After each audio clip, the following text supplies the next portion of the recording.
જય હિન્દ વિદ્યાર્થી મિત્રો। તો આજે આપણે એમકોમ સેમેસ્ટર 4 માં તમારે જે એકાઉન્ટિંગ વર્કિંગ કેપિટલમાં બીજું ચેપ્ટર છે રોકડ અંદાજપત્ર, તો તેનો જે દાખલો 2023માં પૂછવામાં આવ્યો હતો તેનું આજે આપણે સોલ્યુશન કરાવવાના છીએ। તો 2023માં તમારે જે બીજો દાખલો છે આયુષ્ય લિમિટેડ વાળો, આજે આપણે તેનું સોલ્યુશન કરાવવાના છીએ। આ દાખલો તમારે 2023માં 20 માર્કમાં પૂછવામાં આવ્યો હતો અને આની અથવાનો જે બીજો દાખલો છે એસએસ લિમિટેડ વાળો, તો આ દાખલાનું આપણે સોલ્યુશન કરાયેલું છે। તે તમે નવો વિડીયો જોયો હોય તો જોઈ લેજો, તે વિડીયોની લિંક ડિસ્ક્રિપ્શનમાં મૂકેલી છે। તો આજે આપણે આ બીજો દાખલો છે આયુષ લિમિટેડ વાળો, તેનું સોલ્યુશન કરવાના છીએ। તો આજનો વિડીયો એમકોમ અને બીકોમ બંને વિદ્યાર્થીઓ માટે હેલ્પફુલ છે, કારણ કે આ જે ચેપ્ટર છે રોકડ અંદાજપત્ર તે બીકોમ સેમેસ્ટર 6 અને એમકોમ સેમેસ્ટર 4 બંને વિદ્યાર્થીઓને આવે છે। તો માટે આજનો વિડીયો બંને વિદ્યાર્થીઓ માટે હેલ્પફુલ છે। અને તમે હજી સુધી જો ટેલિગ્રામ ચેનલમાં જોઈન ન થયા હોય તો જોઈન થઈ જજો, કારણ કે તેમાં આપણે આ દરેક પેપર સોલ્યુશનની પીડીએફ છે તે આપણે મૂકવાના છીએ।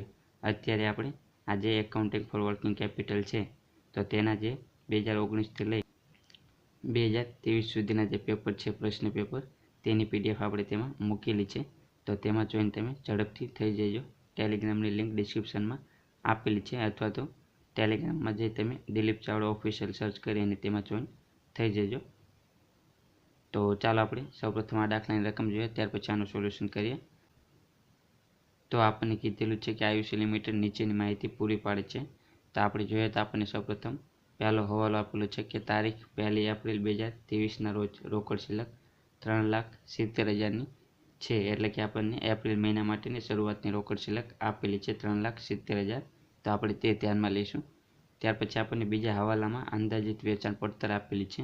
તો આપણે જોઈએ તો ફેબ્રુઆરી મહિના માટે, માર્ચ મહિના માટે, એપ્રિલ મહિના માટે, મે મહિના માટે અને જૂન મહિના માટે આપણને અંદાજિત વેચાણ પડતર આપેલી છે।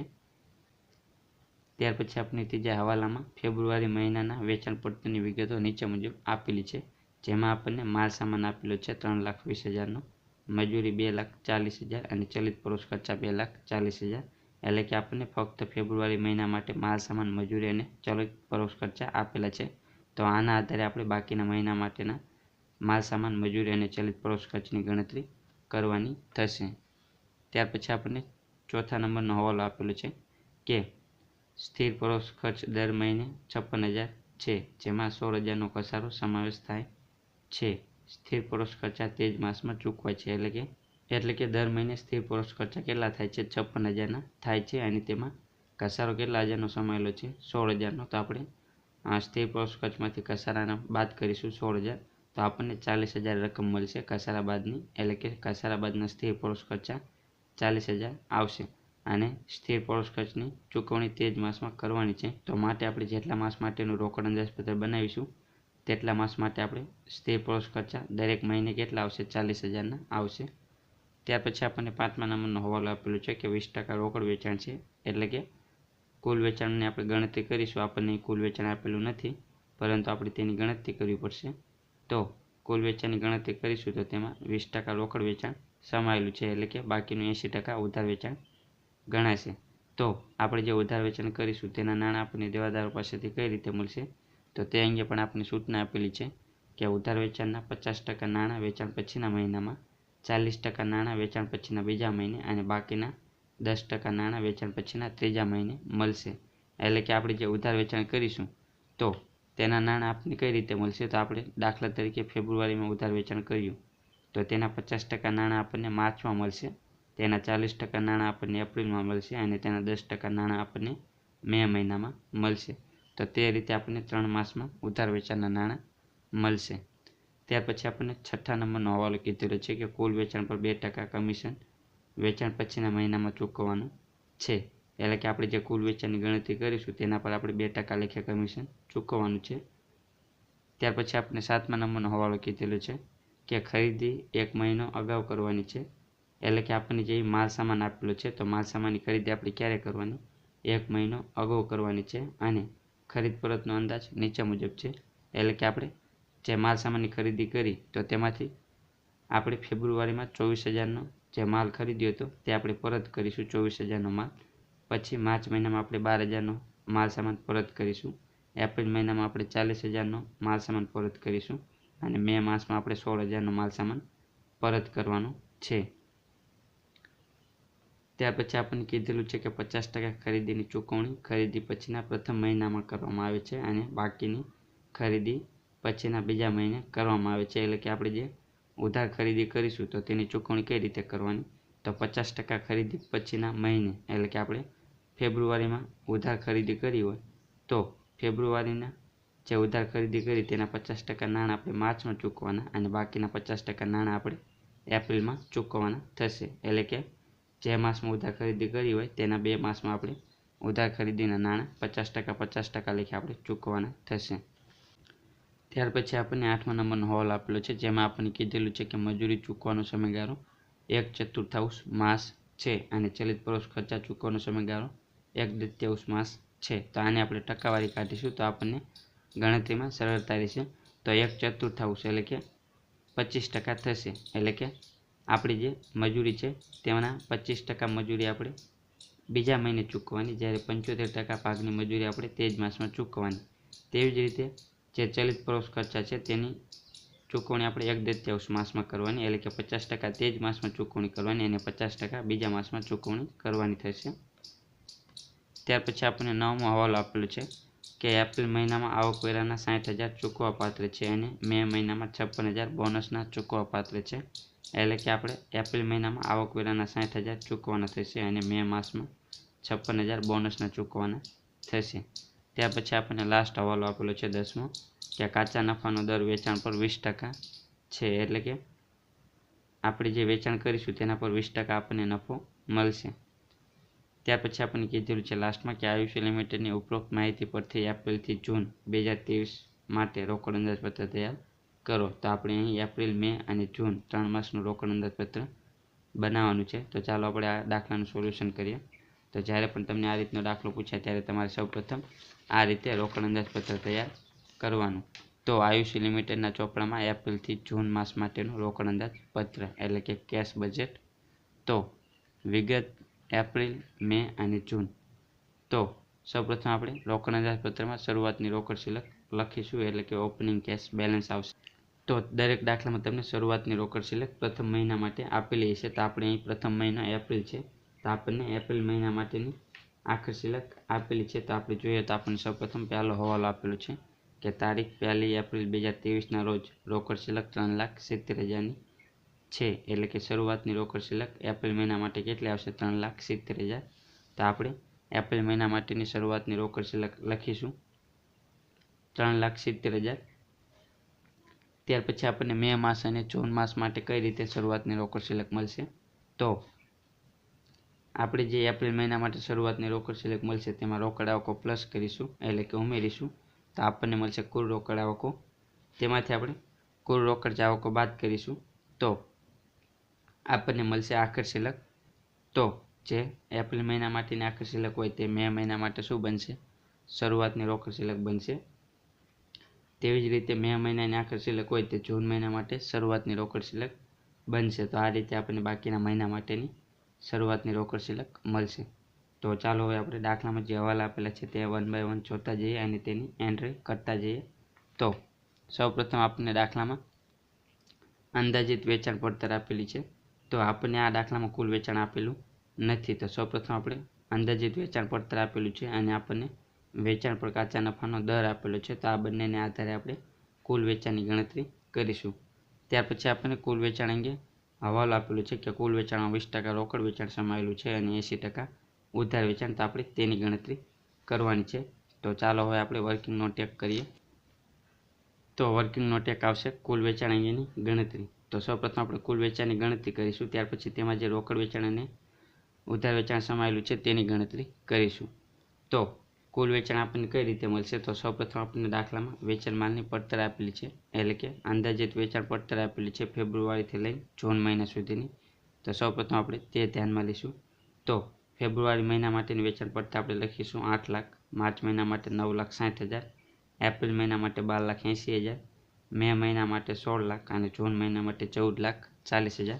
તો સૌપ્રથમ આપણે જે વેચાણમાલની પડતર આપેલી છે ફેબ્રુઆરીથી લઈ અને જૂન મહિના સુધીની, તો સૌપ્રથમ આપણે તે લખી દઈશું. ત્યાર પછી વેચાણમાલની પડતરમાં આપણે નફો ઉમેરીશું તો આપણને કુલ વેચાણ મળશે. તો અહીં આપણે નફો કેટલા ટકા ઉમેરવાનો છે, તો આપણને અહીં નફાનો દર આપેલો છે. તો આપણને કીધેલું છે 10મા હવાલામાં કે કાચા નફાનો દર વેચાણ પર કેટલો છે, 20% છે.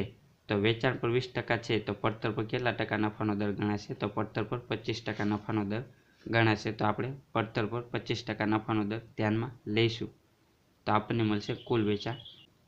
તો વેચાણ પર નફાનો દર 20% હોય ત્યારે પડતર પર નફાનો દર 25% ગણાય. તેવી જ રીતે વેચાણ પર નફાનો દર 25% હોય તો પડતર પર કેટલો ગણાય, 33.33% ગણાશે.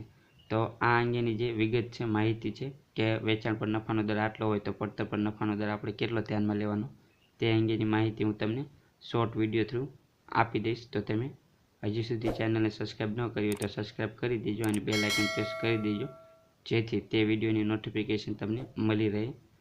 તો આપણને અહીં વેચાણ પર નફાનો દર 20% કીધેલો છે, તો માટે પડતર પર આપણે 25% નફાનો દર ધ્યાનમાં લેવાનો. તો સૌપ્રથમ આપણે જોઈએ તો વેચાણમાલની પડતર 8 લાખ છે, તેના પર 25% નફો ઉમેરીશું તો આપણને મળશે કુલ વેચાણ. તો 8 લાખના 25% એટલે કે 2 લાખ આપણને નફો મળશે. તો કુલ વેચાણ આપણું થશે 10 લાખનું. તેવી જ રીતે માર્ચ મહિના માટે આપણે જોઈએ તો વેચાણમાલની પડતર 9,60,000, તેના પર 25% નફો આપણે ગણીશું એટલે કે 2,40,000 નફો થશે. તો આપણને કુલ વેચાણ મળશે માર્ચ મહિના માટેનું 12 લાખ. તો આ રીતે આપણને દરેક મહિના માટે કુલ વેચાણ મળશે એટલે કે વેચાણમાલની પડતરમાં આપણે નફો ઉમેરીશું તો આપણને મળશે કુલ વેચાણ. તો આ જે કુલ વેચાણ આપણને પ્રાપ્ત થાય તેમાં રોકડ વેચાણ અને ઉધાર વેચાણ સમાયેલું છે, તો તેની આપણે ગણતરી કરીએ. તો આપણને દાખલામાં સૂચના આપેલી છે રોકડ વેચાણ અંગે, તો તે આપણે જોઈએ. તો આપણને દાખલામાં 5મા નંબરના હવાલામાં કીધેલું છે કે 20% રોકડ વેચાણ છે, એટલે કે કુલ વેચાણમાં 20% રોકડ વેચાણ સમાયેલું છે. તો એનો મતલબ કે બાકીનું 80% ઉધાર વેચાણ થશે. તો આપણે કુલ વેચાણમાંથી 20% રોકડ વેચાણ બાદ કરીશું તો આપણને ઉધાર વેચાણ મળશે. તો કુલ વેચાણ 10 લાખ છે, તેના 20% એટલે કે 2 લાખ રોકડ વેચાણ થશે, તે આપણે બાદ કરીશું તો ઉધાર વેચાણ આવશે ફેબ્રુઆરી મહિના માટેનું 8 લાખ. તેવી જ રીતે માર્ચ મહિના માટેનું કુલ વેચાણ 12 લાખ છે, તેના 20% એટલે કે 2,40,000 રોકડ વેચાણ થશે માર્ચ મહિનાનું અને ઉધાર વેચાણ આવશે 9,60,000. તેવી જ રીતે એપ્રિલ મહિના માટેનું કુલ વેચાણ 16 લાખ છે, તેના 20% એટલે કે રોકડ વેચાણ 3,20,000 આપણે બાદ કરીશું તો ઉધાર વેચાણ આપણને મળશે એપ્રિલ મહિના માટેનું 12,80,000નું. તો આ રીતે આપણને દરેક મહિના માટેનું રોકડ વેચાણ અને ઉધાર વેચાણ મળશે. તો આ રીતે આપણે ગણતરી કરવાની છે. ત્યાર પછી આ જે રોકડ વેચાણ આપણને પ્રાપ્ત થાય તેની એન્ટ્રી આપણે રોકડ અંદાજપત્રમાં કરવાની છે. કારણ કે આપણે રોકડ વેચાણ કરીશું તો આપણને નાણાં પ્રાપ્ત થશે, આપણને આવક થશે. તો રોકડ અંદાજપત્રમાં રોકડ આવકો હેઠળ આપણે લખીશું રોકડ વેચાણ. તો આપણે અહીં એપ્રિલ, મે અને જૂન 3 માસનું રોકડ અંદાજપત્ર બનાવેલું છે. તો 3 માસની જે રોકડ વેચાણ આપણે કર્યું તે ધ્યાનમાં લઈશું.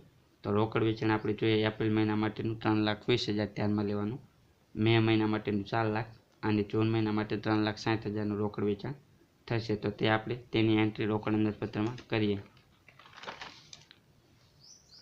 તો રોકડ આવકો હેઠળ આપણે લખવાનું રોકડ વેચાણ નોંધ નંબર 1 મુજબ.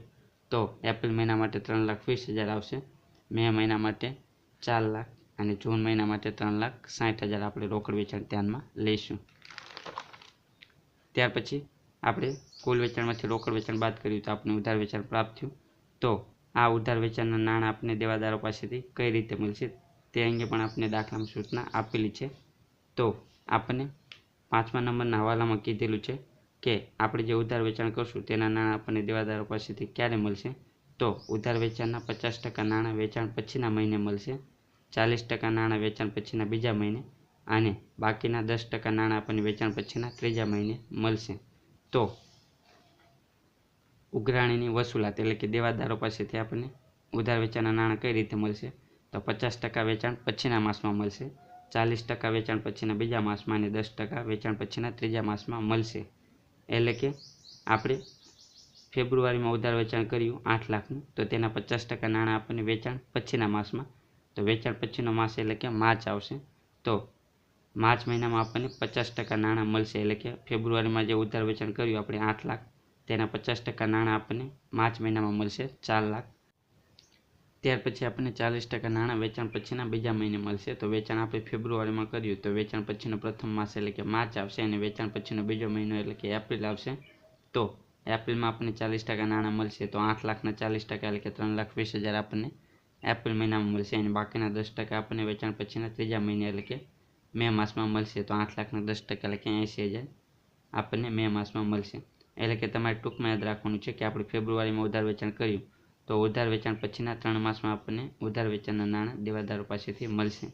તેવી જ રીતે માર્ચ મહિના માટે આપણે જોઈએ તો માર્ચ મહિનામાં ઉધાર વેચાણ 9,60,000નું આપણે કર્યું તો તેના 50% નાણાં આપણને એપ્રિલ મહિનામાં મળશે એટલે કે 4,80,000 એપ્રિલ મહિનામાં મળશે. તેના 40% નાણાં એટલે કે 3,84,000 આપણને મે માસમાં મળશે અને તેના 10% નાણાં એટલે કે 96,000 આપણને જૂન માસમાં મળશે. તેવી જ રીતે એપ્રિલ મહિનામાં જે આપણે ઉધાર વેચાણ કર્યું 12,80,000 તેના 50% નાણાં આપણને મે માસમાં મળશે એટલે કે 6,40,000 મે માસમાં મળશે. તેના 40% નાણાં આપણને જૂન માસમાં મળશે એટલે કે 5,12,000 આપણને જૂન મહિનામાં મળશે. તેવી જ રીતે મે માસમાં જે ઉધાર વેચાણ આપણે કર્યું 16 લાખનું તેના 50% નાણાં એટલે કે 8 લાખ આપણને જૂન મહિનામાં મળશે. તો આ રીતે આપણને ઉધાર વેચાણના નાણાં દેવાદારો પાસેથી 3 માસમાં મળશે. ત્યાર પછી તેનો આપણે ટોટલ કરીશું તો આપણને મળશે દેવાદારો પાસેથી મળેલ રકમ. તો માર્ચ મહિનામાં ટોટલ આપણને 4 લાખ મળશે. એપ્રિલ મહિનામાં 4,80,000 પ્લસ 3,20,000 એટલે કે ટોટલ 8 લાખ આપણને દેવાદારો પાસેથી નાણાં મળશે ઉધાર વેચાણના. તેવી જ રીતે મે માસમાં 11,04,000 મળશે. જૂન માસમાં 14,08,000 આપણને મળશે. તો આપણે એપ્રિલ મે અને જૂન 3 માસ માટેનું રોકડ અંદાજપત્ર બનાવેલું છે. તો તે 3 માસના જે આપણને દેવાદારો પાસેથી નાણાં પ્રાપ્ત થયા તે આપણે ધ્યાનમાં લઈશું અને આની એન્ટ્રી રોકડ અંદાજપત્રમાં કરીશું. દેવાદારો પાસેથી રકમ આપણને મળશે તો આપણી આવક થશે, નાણાં આપણને મળશે તો આપણે રોકડ અંદાજપત્રમાં લખીશું દેવાદારો પાસેથી મળેલ રકમ. તો એપ્રિલ મહિના માટે 8 લાખ, મે મહિના માટે 11,04,000 અને જૂન મહિના માટે 14,08,000 આપણે ધ્યાનમાં લઈશું. તો આપણે દેવાદારો પાસેથી મળેલ રકમ એટલે કે કલેક્શન ફ્રોમ ડેપ્ટર્સ તો એપ્રિલ મહિના માટે આવશે 8 લાખ, મે મહિના માટે આવશે 11,04,000 અને જૂન મહિના માટે આવશે 14,08,000. તો આ થશે કુલ વેચાણ અંગેની ગણતરી અને તેમાં જે રોકડ વેચાણ અને ઉધાર વેચાણ સમાયેલું છે તેની ગણતરી. ત્યાર પછી આપણને ત્રીજા નંબરનો અહેવાલ આપેલો છે જેમાં આપણને ફેબ્રુઆરી મહિના માટે વેચાણ પડતરની વિગતો નીચે મુજબ આપેલી છે. તો આપણે જોઈએ તો આપણને માલ સામાન આપેલો છે ફેબ્રુઆરી મહિના માટેનો 3,20,000, મજૂરી 2,40,000 અને ચલિત પરોક્ષ ખર્ચ આપેલા છે 2,40,000. તો આના આધારે આપણે બાકીના મહિના માટે માલ સામાન, મજૂરી અને ચલિત પરોક્ષ ખર્ચની ગણતરી કરીશું. તો વર્કિંગ નોટ 2 કરીશું માલ સામાન, મજૂરી અને ચલિત પરોક્ષ ખર્ચ અંગેની ગણતરી. તો સૌપ્રથમ આપણને જે માલ સામાન, મજૂરી અને ચલિત પરોક્ષ ખર્ચની વેચાણ પડતર આપેલી છે તે આપણે લખી દઈશું. તો માલ સામાન માટે 3,20,000, મજૂરી અને ચલિત પરોક્ષ ખર્ચા માટે 2,40,000 આવશે. આનું આપણે પ્રમાણ કાઢીશું. તો આપણને માલ સામાન માટે 4 મળશે, મજૂરી માટે 3 અને ચલિત પરોક્ષ ખર્ચા માટે 3 એટલે કે 4:3:3 પ્રમાણ આપણને મળશે. તો આના આધારે આપણે બાકીના મહિના માટે માલ સામાન, મજૂરી અને ચલિત પરોક્ષ ખર્ચની ગણતરી કરીશું. તો સૌપ્રથમ આપણે માસ લખી દઈશું. તો ફેબ્રુઆરીથી લઈને જૂન મહિના સુધી આપણે માલ સામાન, મજૂરી અને ચલિત પરોક્ષ ખર્ચની ગણતરી કરવી પડશે. તો તે આપણે લખી દઈશું. ત્યાર પછી આપણે વેચાણ પડતર લખી દઈશું. તો આપણને દાખલામાં વેચાણ પડતર આપેલી છે ફેબ્રુઆરી મહિના માટે 8 લાખ, માર્ચ મહિના માટે 9,60,000, એપ્રિલ મહિના માટે 12,80,000, મે મહિના માટે 16 લાખ અને જૂન મહિના માટે 14,40,000. તો સૌપ્રથમ આપણે વેચાણ પડતર ફેબ્રુઆરીથી લઈ અને જૂન મહિના સુધીનું લખી દઈશું. ત્યાર પછી આપણને જે પ્રમાણ પ્રાપ્ત થયું તે આપણે ધ્યાનમાં લઈશું. તો માલ સામાન, મજૂરી અને ચલિત પરોક્ષ ખર્ચનું આપણને પ્રમાણ કેટલું પ્રાપ્ત થયું 4:3:3. તો આને આધારે આપણે ગણતરી કરીશું. એટલે કે આ જે વેચાણ પડતર છે તેને આપણે 4:3:3ના પ્રમાણમાં ફાળવીશું તો આપણને માલ સામાન, મજૂરી અને ચલિત પરોક્ષ ખર્ચા મળશે. તો આપણે જોઈએ તો 8 લાખ ગુણ્યા 4/10 એટલે કે આપણને માલ સામાન મળશે 3,20,000. તેવી જ રીતે 8 લાખ ગુણ્યા 3/10 તો આપણને મજૂરી મળશે 2,40,000 અને ચલિત પરોક્ષ ખર્ચનું પ્રમાણ પણ 3 છે તો તેના માટે પણ આપણને ચલિત પરોક્ષ ખર્ચા 2,40,000 મળશે.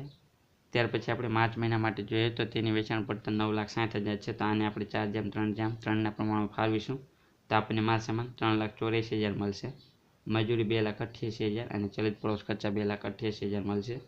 તેવી જ રીતે એપ્રિલ મહિના માટે આપણને માલ સામાન 5,12,000, મજૂરી 3,84,000 અને ચલિત પ્રવૃત્તિ ખર્ચા 3,84,000 મળશે. તેવી જ રીતે આપણને મે મહિના માટે 6,40,000, 4,80,000 અને 4,80,000 મળશે ચલિત ખર્ચા. તેવી જ રીતે આપણને જૂન માસ માટે માલ સામાન 5,76,000, મજૂરી 4,32,000 અને ચલિત પ્રવૃત્તિ ખર્ચા 4,32,000 મળશે. તો આ રીતે આપણે માલ સામાન, મજૂરી અને ચલિત પ્રવૃત્તિ ખર્ચની ગણતરી કરવાની છે. ત્યાર પછી આપણે ચોથા નંબરનો હવાલો કીધેલો છે કે સ્થિર પ્રવૃત્તિ ખર્ચ દર મહિને 56,000ના છે, જેમાં 16,000ના ઘસારાનો સમાવેશ થાય છે અને જે સ્થિર પ્રવૃત્તિ ખર્ચા છે તેની ચૂકવણી તે જ માસમાં થાય છે. તો આપણે તેની ગણતરી કરીએ તો વર્કિંગ નોટ 3 સ્થિર પ્રવૃત્તિ ખર્ચની ગણતરી. તો સૌપ્રથમ સ્થિર ખર્ચ દર મહિને કેટલા થાય છે? 56,000ના. તો દરેક માસ માટે 56,000 આવશે સ્થિર પ્રવૃત્તિ ખર્ચા. ત્યાર પછી તેમાં ઘસારો સમાયેલો છે કેટલા હજારનો? 16,000નો. તો દરેક માસ માટે આપણે ઘસારો બાદ કરીશું 16,000. તો આપણને ઘસારા બાદના સ્થિર ખર્ચા મળશે 40,000 દરેક મહિના માટે. ત્યાર પછી આની ચૂકવણી આપણે તે જ માસમાં કરવાની છે, એટલે કે દરેક મહિના માટે આપણે જે ઘસારા બાદના સ્થિર ખર્ચા મળ્યા તેની ચૂકવણી તે જ માસમાં કરવાની છે, એટલે કે તે જ માસમાં તેની ચૂકવણી થશે. તો આપણે દરેક માસ માટે અહીં સરખા આવશે ઘસારા બાદના સ્થિર ખર્ચા 40,000. તો આપણે આની એન્ટ્રી કરીશું રોકડ અંદાજપત્રમાં કે પ્રવૃત્તિ ખર્ચની ચૂકવણી, તેમાં સ્થિર ખર્ચા આપણે લખીશું નોંધ નંબર 3 મુજબ. તો દરેક મહિના માટે સરખા આવશે, તો માટે આપણે ઘસારા બાદના સ્થિર ખર્ચા જોઈએ. એપ્રિલ માટે 40,000, મે મહિના માટે 40 અને જૂન મહિના માટે 40,000 ધ્યાનમાં લઈશું. ત્યાર પછી આપણને દાખલામાં છઠ્ઠા નંબરનો હવાલો કીધેલો છે કે કુલ વેચાણ પર 2% કમિશન વેચાણ પછીના મહિને ચૂકવવાનું છે. તો તેની આપણે ગણતરી કરીએ તો વર્કિંગ નોટ આપણે કરીશું 4 કે કુલ વેચાણ પર કમિશન અંગેની ગણતરી. તો સૌપ્રથમ આપણે જે કુલ વેચાણની ગણતરી કરેલી છે તે આપણે ધ્યાનમાં લઈશું. તો વેચાણ માલની પડતર પ્લસ નફો આપણે કરીશું તો આપણને કુલ વેચાણ પ્રાપ્ત થયું. તો આ કુલ વેચાણ આપણે ધ્યાનમાં લઈશું. તો ફેબ્રુઆરી માટે 10 લાખ, માર્ચ માટે 12 લાખ, એપ્રિલ મહિના માટે 16 લાખ, મે મહિના માટે 20 લાખ અને જૂન મહિના માટે 18 લાખ. તો સૌપ્રથમ કુલ વેચાણ લખી દઈશું દરેક મહિના માટેનું. ત્યાર પછી 2% આપણે કમિશન આપવાનું છે. તો 10 લાખના 2% એટલે કે 20,000 કમિશન આપવાનું છે. ત્યાર પછી 12 લાખના 2% એટલે કે 24,000 કમિશન આપવાનું છે. ત્યાર પછી એપ્રિલ મહિના માટે આપણે જોઈએ તો કુલ વેચાણ 16 લાખ, તેના 2% લેખે કમિશન આપવાનું છે એટલે કે 32,000. ત્યાર પછી મે માસમાં 40,000 અને જૂન માસમાં 36,000 કમિશન આપવાનું છે.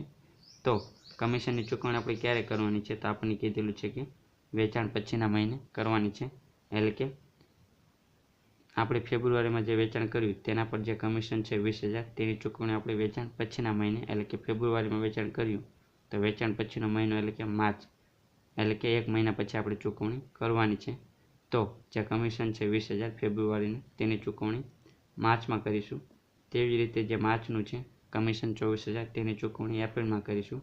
તેવી જ રીતે જે એપ્રિલનું કમિશન 32,000 તેની ચૂકવણી મેમાં કરીશું. તેવી જ રીતે જે મેનું કમિશન છે 40,000 તેની ચૂકવણી જૂનમાં કરીશું. તો આ રીતે આપણે કમિશનની ચૂકવણી કરીશું. તો આની એન્ટ્રી આપણે રોકડ અંદાજપત્રમાં કરીશું. તો કમિશનની ચૂકવણી તો આપણે એપ્રિલ, મે અને જૂન માસ માટે ધ્યાનમાં લઈશું. 24,000, 32,000 અને 40,000 આપણે ધ્યાનમાં લઈશું. તો આપણે રોકડ અંદાજપત્રમાં લખીશું કમિશનની ચૂકવણી નોંધ નંબર 4 મુજબ. એપ્રિલ મહિના માટે 24,000 ધ્યાનમાં લઈશું, મે મહિના માટે 32,000 અને જૂન મહિના માટે 40,000 ધ્યાનમાં લઈશું. તો આ થઈ કમિશનની ચૂકવણી. ત્યાર પછી આપણને 7મા નંબરનો હવાલો આપેલો છે, જેમાં આપણને કીધેલું છે કે ખરીદી 1 મહિનો અગાઉ કરવાની છે અને ખરીદ પરતનો અંદાજ નીચે મુજબ છે અને 50% ખરીદી આપણે ખરીદી કર્યા પછીના પ્રથમ મહિને અને બાકીની બીજા મહિને ચૂકવવાની છે, એટલે કે ઉધાર ખરીદી અંગેનો હવાલો આપણને આપેલો છે. તો આપણે ઉધાર ખરીદી કરી તેના નાણાં લેણદારોને ક્યારે ચૂકવવાના છે તેની આપણે ગણતરી કરીએ. તો લેણદારોની ચૂકવણી અંગેની ગણતરી. તો આપણને અહીં કીધેલું છે કે ખરીદી 1 મહિનો અગાઉ કરવામાં આવે છે. તો સૌપ્રથમ આપણે જે માલ સામાન છે તે આપણે લખીશું. તો માલ સામાનની આપણે ગણતરી કરેલી છે તો તે આપણે ધ્યાનમાં લઈશું. તો ફેબ્રુઆરી મહિના માટેનો માલ સામાન 3,20,000, માર્ચ મહિના માટેનો 3,84,000, એપ્રિલ મહિના માટે 5,12,000, મે મહિના માટે 6,40,000 અને જૂન મહિના માટે 5,76,000. તો સૌપ્રથમ આપણે માલ સામાન લખી દઈશું ફેબ્રુઆરીથી લઈને જૂન મહિના સુધીનો. ત્યાર પછી આપણે કીધેલું છે કે માલ સામાનની ખરીદી 1 મહિનો અગાઉ કરવાની છે, એટલે કે જે ફેબ્રુઆરીનો માલ સામાન છે તેની ખરીદી આપણે જાન્યુઆરીમાં કરીશું. તેવી જ રીતે જે માર્ચ મહિનાનો માલ સામાન છે તેની ખરીદી આપણે ફેબ્રુઆરીમાં કરીશું. તેવી જ રીતે જે એપ્રિલનો માલ સામાન છે 5,12,000 તેની ખરીદી આપણે માર્ચ મહિનામાં કરીશું. તેવી જ રીતે જે મે મહિનાનો છે માલ સામાન તેની ખરીદી આપણે એપ્રિલમાં કરીશું અને જે જૂન મહિનાનો માલ સામાન છે તેની ખરીદી આપણે મે માસમાં કરીશું. એટલે કે ટૂંકમાં 1 માસ અગાઉ આપણે ખરીદી કરીશું. ત્યાર પછી આપણે દાખલામાં ખરીદ પરત કીધેલું છે, એટલે કે ખરીદ પરતનો અંદાજ નીચે મુજબ છે. એટલે કે આપણે જે માલ સામાન છે તે આપણે કેટલો પરત કર્યો તે અંગે આપણને કીધેલું છે. તો ફેબ્રુઆરીમાં આપણે 24,000નો માલ પરત કર્યો, માર્ચ મહિનામાં 12,000નો, એપ્રિલ મહિનામાં 40,000 અને મે માસમાં 16,000નો માલ પરત કર્યો. તો આપણે તે બાદ કરીશું. તો માલ પરત એટલે કે ખરીદ પરત, તો ફેબ્રુઆરીમાં આપણે 24,000નો પરત કર્યો, માર્ચ મહિનામાં 12,000નો, એપ્રિલ મહિનામાં 40,000 અને મે માસમાં 16,000. તો તે આપણે બાદ કરીશું તો આપણને ચોખ્ખી ખરીદી મળશે, એટલે કે ચોખ્ખી ઉધાર ખરીદી આપણને મળશે. તો જાન્યુઆરી માટે 3,20,000 આવશે, ફેબ્રુઆરી માટે 3,60,000, માર્ચ મહિના માટે 5 લાખ, એપ્રિલ મહિના માટે 6 લાખ, મે માસ માટે 5,60,000 આવશે. ત્યાર પછી આપણે આજે ચોખ્ખી ઉધાર ખરીદી છે તો તેના નાણાં આપણે કઈ રીતે ચૂકવવાના છે, તો તે અંગે આપણને કીધેલું છે કે 50% નાણાં ખરીદી પછીના પ્રથમ મહિને અને બાકીના 50% નાણાં ખરીદી પછીના બીજા મહિને ચૂકવવાના થશે. તો 50% નાણાં ખરીદી પછીના મહિને અને 50% નાણાં ખરીદી પછીના બીજા મહિને, એટલે કે ટૂંકમાં તમારે યાદ રાખવાનું, આપણે જાન્યુઆરીમાં ખરીદી કરી તો તેના 50% નાણાં ફેબ્રુઆરીમાં અને 50% નાણાં માર્ચ મહિનામાં ચૂકવવાના થશે. એટલે કે જે માસમાં ઉધાર ખરીદી કરવામાં આવી હોય તેના પછીના 2 માસમાં આપણે તેની ચૂકવણી કરવાની છે. તો જાન્યુઆરીમાં 3,20,000ની આપણે ખરીદી કરી, તેના 50% એટલે કે 1,60,000 ફેબ્રુઆરીમાં ચૂકવવાના અને 1,60,000 આપણે માર્ચમાં ચૂકવવાના. તેવી જ રીતે જે ફેબ્રુઆરીમાં છે ઉધાર ખરીદી 3,60,000, તેના 50% એટલે કે 1,80,000 આપણે માર્ચમાં ચૂકવવાના અને 1,80,000 આપણે એપ્રિલ મહિનામાં ચૂકવવાના છે. તો આ રીતે આપણે ઉધાર ખરીદીના નાણાં પછીના 2 માસમાં ચૂકવવાના છે સરખી રીતે. તો ત્યાર પછી આપણે તેનો ટોટલ કરીશું, એટલે કે આપણે ફેબ્રુઆરીમાં ટોટલ 1,60,000 આપણે લેણદારોને ચૂકવ્યા, માર્ચ મહિનામાં 1,80,000 પ્લસ 1,60,000 એટલે કે 3,40,000 આપણે ચૂકવ્યા, એપ્રિલ મહિનામાં 2,50,000 અને 1,80,000 એટલે કે ટોટલ 4,30,000ની ચૂકવણી કરી, મે માસમાં 5,50,000 અને જૂન માસમાં આપણે ટોટલ 5,80,000ની ચૂકવણી લેણદારોને કરી. તો આપણે લેણદારોને ચૂકવ્યા તો આપણી પાસેથી નાણાં જશે, તો આપણે રોકડ જાવકોમાં લખીશું લેણદારોની ચૂકવણી. તો આપણે એપ્રિલથી જૂન મહિના માટેનું રોકડ અંદાજપત્ર બનાવેલું છે, તો તે મહિનાની આપણે જે ચૂકવણી કરી તે ધ્યાનમાં લઈશું. તો એપ્રિલ મહિના માટે 4,30,000, મે મહિના માટે 5,50,000 અને જૂન મહિના માટે 5,80,000 આપણે ધ્યાનમાં લઈશું. તો રોકડ અંદાજપત્રમાં આપણે લખીશું લેણદારોની ચૂકવણી નોંધ નંબર 5 મુજબ.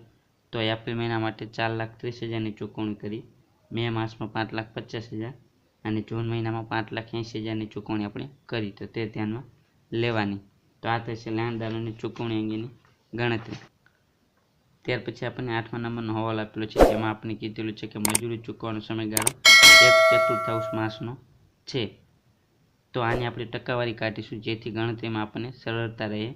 તો 1/4 એટલે કે 1/4 ગુણ્યા 100 એટલે કે આપણને 25% જે મજૂરી છે આપણે કુલ મજૂરીમાંથી 25% મજૂરી આપણે બીજા મહિનામાં ચૂકવવાની છે, જ્યારે 3/4 એટલે કે 75% મજૂરી આપણે તે જ માસમાં ચૂકવવાની છે. તો આપણે આની ગણતરી કરીએ મજૂરીની. તો વર્કિંગ નોટ 6 આવશે મજૂરી ખર્ચ અંગેની ગણતરી. તો સૌપ્રથમ આપણે જે વર્કિંગ નોટ 2માં આપણે જે માલ સામાન મજૂરી અને ચલિત પરોક્ષ ખર્ચની ગણતરી કરી, તો તેમાંથી આપણે જે મજૂરીની ગણતરી કરી તે આપણે સૌપ્રથમ ફેબ્રુઆરીથી જૂન મહિના માટેની અહીં લખી દઈશું. તો આપણે જોઈએ મજૂરી. તો મજૂરી આપણને ફેબ્રુઆરી માસ માટે 2,40,000, માર્ચ મહિના માટે 2,88,000, એપ્રિલ મહિના માટે 3,84,000, મે માસ માટે 4,80,000 અને જૂન મહિના માટે 4,32,000ની મજૂરી આપણને પ્રાપ્ત થઈ. તો તે આપણે ધ્યાનમાં લઈશું. તો આપણે અહીં ફેબ્રુઆરીથી લઈ અને જૂન મહિના સુધીની જે મજૂરી છે તે આપણે લખી દઈશું. ત્યાર પછી આપણને મજૂરી ચૂકવવાનો સમયગાળો કીધેલો છે કે 1/4 ભાગની જે મજૂરી છે તે આપણે બીજા મહિનામાં ચૂકવવાની છે, જ્યારે 3/4 ભાગની મજૂરી આપણે તે જ માસમાં ચૂકવવાની છે. તો તેની આપણે ટકાવારી કાઢીશું જેથી તમને ગણતરી કરવામાં સરળતા રહેશે. તો 1/4 ભાગ એટલે કે 25% અને 3/4 ભાગ એટલે કે 75%. તો 75% તે જ માસમાં અને 25% બીજા માસમાં. તો 2,40,000ના 75%, મજૂરી તે જ માસમાં ચૂકવવાની છે, એટલે કે 1,80,000 તે જ માસમાં ચૂકવવાના અને બાકીના 25% આપણે માર્ચ મહિનામાં ચૂકવીશું 60,000. તેવી જ રીતે માર્ચ મહિનામાં 2,88,000 છે મજૂરી, તેના 75% 2,16,000 તે જ માસમાં ચૂકવીશું અને તેના 25% મજૂરી એટલે કે 72,000 આપણે એપ્રિલ મહિનામાં ચૂકવીશું. તેવી જ રીતે એપ્રિલ મહિના માટે જોઈએ 3,84,000 તેના 75% તે જ માસમાં અને 25% મે માસમાં ચૂકવીશું. તેવી જ રીતે મે માસમાં જે 4,80,000 છે તેના 75% એટલે કે 3,60,000 તે જ માસમાં અને 1,20,000 પછીના મહિને ચૂકવીશું. આ રીતે આપણે મજૂરીની ચૂકવણી કરવાની છે. ત્યાર પછી આપણે જોઈએ તો ફેબ્રુઆરીમાં ટોટલ આપણે 1,80,000 ચૂકવવાની થશે મજૂરી. માર્ચ મહિનામાં 2,16,000 પ્લસ 60,000 એટલે કે 2,76,000 ચૂકવવાની થશે. એપ્રિલમાં 2,88,000 પ્લસ 72,000 એટલે કે 3,60,000 ટોટલ ચૂકવવાની થશે મજૂરી. મે માસમાં 4,56,000 અને જૂન માસમાં 4,44,000. તો આપણે એપ્રિલથી જૂન મહિના માટેની જે મજૂરીની ચૂકવણી કરી તે આપણે ધ્યાનમાં લઈશું, તેની એન્ટ્રી આપણે રોકડ અંદાજપત્રમાં કરીશું. તો એપ્રિલ મહિના માટેની 3,60,000, મે મહિના માટે 4,56,000 અને જૂન મહિના માટે 4,44,000 મજૂરીની ચૂકવણી આપણે કરીશું. તો તેની એન્ટ્રી આપણે રોકડ અંદાજપત્રમાં કરીશું. તો મજૂરીની ચૂકવણી નોંધ નંબર 6 મુજબ એપ્રિલ મહિના માટે 3,60,000, મે મહિના માટે 4,56,000 અને જૂન મહિના માટે 4,44,000 આવશે મજૂરીની ચૂકવણી. તો આ થઈ મજૂરી અંગેની ગણતરી. ત્યાર પછી આપણને દાખલામાં કીધેલું છે તે જ હવાલામાં કે ચલિત પરોક્ષ ખર્ચા ચૂકવવાનો સમયગાળો 1/33 માસ છે, એટલે કે આની આપણે ટકાવારી કાઢીશું તો 50% થશે, એટલે કે 50% મજૂરી આપણે બીજા મહિનામાં ચૂકવવાની છે, જ્યારે બાકીની 50% મજૂરી આપણે તે જ મહિને ચૂકવવાની છે. તો આની આપણે ગણતરી કરીએ તો વર્કિંગ નોટ 7 આવશે ચલિત પરોક્ષ ખર્ચ અંગેની ગણતરી. તો સૌપ્રથમ આપણે જે વર્કિંગ નોટ 2માં ચલિત પરોક્ષ ખર્ચની ગણતરી કરી તે આપણે લખી દઈશું. તો આપણે જોઈએ તો ફેબ્રુઆરીમાં ચલિત પરોક્ષ ખર્ચ આવશે 2,40,000, માર્ચ માટે 2,88,000, એપ્રિલ માટે 3,84,000, મે માટે 4,80,000 અને જૂન માટે 4,32,000. તો સૌપ્રથમ આપણે ચલિત પરોક્ષ ખર્ચ આપણે ફેબ્રુઆરીથી લઈ અને જૂન મહિના માટેના લખી દઈશું. ત્યાર પછી આપણને કીધેલું છે કે ચલિત ખર્ચા ચૂકવવાનો સમયગાળો 1/33 માસ છે, એટલે કે 1/33 માસના ચલિત ખર્ચા આપણે બીજા મહિને ચૂકવવાના, જ્યારે બાકીના 1/33 માસના ચલિત ખર્ચા આપણે તે જ માસમાં ચૂકવવાના.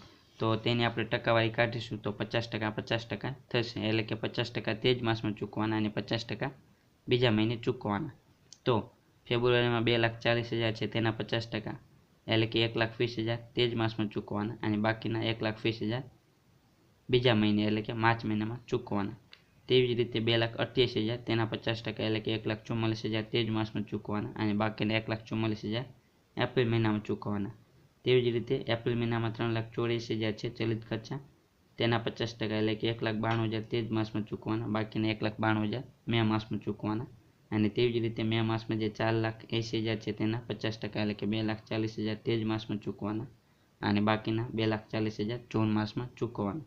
આ રીતે આપણે ચલિત પરોક્ષ ખર્ચની ચૂકવણી કરવાની છે. તો આપણે જોઈએ તો આપણે ફેબ્રુઆરીમાં ટોટલ 1,20,000 ચલિત ખર્ચા ચૂકવવાના થશે.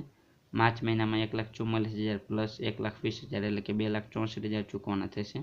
એપ્રિલમાં 3,36,000, મે માસમાં 4,32,000 અને જૂન માસમાં 4,56,000 ટોટલ ચલિત ખર્ચા ચૂકવવાના થશે. તો એપ્રિલથી જૂન મહિના માટેના આપણે ચલિત ખર્ચા ધ્યાનમાં લઈશું તો 3,36,000 એપ્રિલ માટે આવશે, મે માટે 4,32,000 અને જૂન માટે 4,56,000. તો તેની એન્ટ્રી આપણે રોકડ અંદાજપત્રમાં કરીશું. તો પરોક્ષ ખર્ચમાં આપણે જે સ્થિર ખર્ચા લખ્યા તેની હેઠળ આપણે લખીશું ચલિત ખર્ચા નોંધ નંબર 7 મુજબ. તો એપ્રિલ મહિના માટે 3,36,000, મે મહિના માટે 4,32,000 અને જૂન મહિના માટે 4,56,000 આવશે. તો આ થશે ચલિત પરોક્ષ ખર્ચની ગણતરી. ત્યાર પછી આપણને 9મો હવાલો કીધેલો છે, તેમાં આપણે કીધેલું છે કે એપ્રિલ મહિનામાં આવકવેરાના 60,000 ચૂકવવાના છે અને મે મહિનામાં 56,000 બોનસના ચૂકવવાના છે. તો આપણે ચૂકવવાના છે તો આપણે રોકડ જશે તો આપણે રોકડ જાવકોમાં લખીશું આવકવેરાની ચૂકવણી અને બોનસની ચૂકવણી. તો આવકવેરાના આપણે કેટલા ચૂકવવાના 60,000, કયા માસમાં? એપ્રિલ મહિનામાં. તો માટે આપણે એપ્રિલ મહિનામાં લખીશું આવકવેરાની ચૂકવણી 60,000 અને બોનસના આપણે ક્યારે ચૂકવવાના છે? મે માસમાં. તો આપણે મે માસમાં લખીશું બોનસની ચૂકવણી 56,000. તો આના આપણે દરેક હવાલા ધ્યાનમાં લીધા એક પણ હવાલો બાકી રહેતો નથી. તો હવે આપણે આનો ટોટલ કરીશું, એટલે કે આખર સિલકની ગણતરી કરીશું. તો સૌપ્રથમ એપ્રિલ મહિના માટે ગણતરી કરીએ. તો શરૂઆતની રોકડ સિલક 3,70,000 છે, તેમાં રોકડ આવકો ઉમેરીશું. તો આપણને મળશે કુલ રોકડ આવકો એપ્રિલ મહિના માટેની 14,90,000. તેમાંથી આપણે રોકડ જાવકો બાદ કરીશું. તો રોકડ જાવકો આપણને કુલ મળશે 12,50,000. તે આપણે બાદ કરીશું 14,90,000માંથી. તો આપણને મળશે આખર સિલક 2,40,000. તો એપ્રિલ મહિનાની આખર સિલક છે તે મે માટે શરૂઆતની રોકડ સિલક બનશે. તો આપણે મે મહિના માટે શરૂઆતની રોકડ સિલક 2,40,000 આવશે. ત્યાર પછી તેનો આપણે રોકડ આવકો તેમાં ઉમેરી દઈશું. તો આપણને મળશે મે માસ માટે કુલ રોકડ આવકો 17,44,000. તેમાંથી આપણે રોકડ જાવકો બાદ કરીશું 15,66,000. તો આપણને મે મહિના માટેની આખર સિલક મળશે 1,78,000. તો મે માસની આખર સિલક જૂન માટે શરૂઆતની બનશે. તો જૂન મહિના માટે શરૂઆતની રોકડ સિલક આવશે 1,78,000. તેમાં રોકડ આવકો ઉમેરી દઈશું. તો કુલ રોકડ આવકો આવશે 19,46,000. તેમાંથી કુલ રોકડ જાવકો બાદ કરીશું 15,60,000. તો આપણને મળશે આખર સિલક એટલે કે ક્લોઝિંગ બેલેન્સ જૂન મહિના માટેનું 3,86,000. તો આ રીતે આપણે આ દાખલાની ગણતરી કરવાની છે. આ દાખલો તમને 2023માં પૂછવામાં આવ્યો હતો 20 માર્કમાં. તો આ રીતે આ દાખલાનું સોલ્યુશન કરવાનું હતું. આ દાખલામાં તમને કંઈ પણ ક્વેરી હોય તો તમે કમેન્ટ કરી શકો છો. આ દાખલો બીકોમ અને એમકોમ બંને વિદ્યાર્થીઓ માટે હેલ્પફુલ છે. તો આ દાખલાનું સોલ્યુશન અહીં પૂરું થાય છે.